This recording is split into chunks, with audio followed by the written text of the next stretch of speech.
France Spain সেমিফাইনালকে ঘিরে ইতোমধ্যেই জমে উঠেছে ডালাস। টিম হোটেলের সামনে এমবাপ্পে, দেমবেলেরা উচ্ছ্বসিত সমর্থকদের ভালোবাসায় সিক্ত। তবে ফ্রান্সের পৌঁছানোর দিনে অনুশীলনে ঘাম ঝরেছে স্পেন, আর শেষ মুহূর্তের ব্যস্ততায় সাজছে ম্যাচ ভেন্যু ডালাস স্টেডিয়াম মঙ্গলবার রাতে, যেখানে মাঠে গড়াবে প্রথম সেমিফাইনাল। সেন্সিটিভিটি আমার নাই, আছে হোয়াইট প্লাস প্রো সেন্সিটিভ। দাঁতের সেন্সিটিভিটি ভুলে খান মন খুলে। ডালাসে পৌঁছেই সমর্থকদের ভালোবাসায় সিক্ত ফ্রান্স। টিম হোটেলের বাইরে ঘন্টার পর ঘন্টা অপেক্ষা করেন ভক্তরা।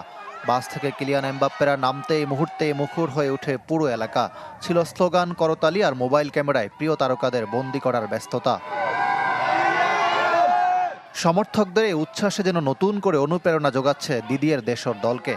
টানা তৃতীয় বিশ্বকাপ ফাইনালে ওঠার হাতছানি এখন ফরাসিদের সামনে। তবে সেই স্বপ্ন পূরণে পেরুতে হবে চেনা প্রতিপক্ষ স্পেন বাধা। সাম্প্রতিক বড় আসরগুলোতে স্প্যানিশদের কাছেই থেমেছে ফ্রান্সের পথচলা। এবার সেই হিসাব মেটানোর পালা। এমবাপ্পেদের পৌঁছানোর দিনে ডালাসে এক দফা প্রস্তুতি সেরে নিয়েছে স্পেন। অনুশীলনে ছিল নিবিড় মনোযোগ, সেট পিস নিয়ে কাজ হয়েছে আলাদাভাবে। টুর্নামেন্টে মাত্র এক গোল হজম করা লুইস দে লা ফুয়েন্তের দল আত্মবিশ্বাসী। তবে তারা জানে এমবাপ্পে দেমবেলের গতিময় আক্রমণের সামনে দিতে হবে কঠিন পরীক্ষা। ম্যাচের উত্তাপ ছড়িয়ে পড়েছে স্টেডিয়ামেও। ডালাস স্টেডিয়ামে চলছে শেষ মুহূর্তের প্রস্তুতি। বিশেষ প্রযুক্তিতে মাঠে চলছে পানি দেয়া, ঘাস ছাঁটার কাজ। দুই দলের ড্রেসিং রুম সাজানো হয়েছে নতুনভাবে।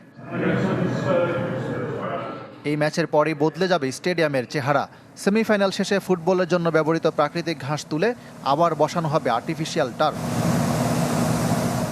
কারণ এরপরে এনএফএল-এর ডালাস কাউবয়েজের ঘরের মাঠ হিসাবে নতুন রূপে ফিরবে এই ভেন্যু। ইকরাম হোসাইন, চ্যানেল 24।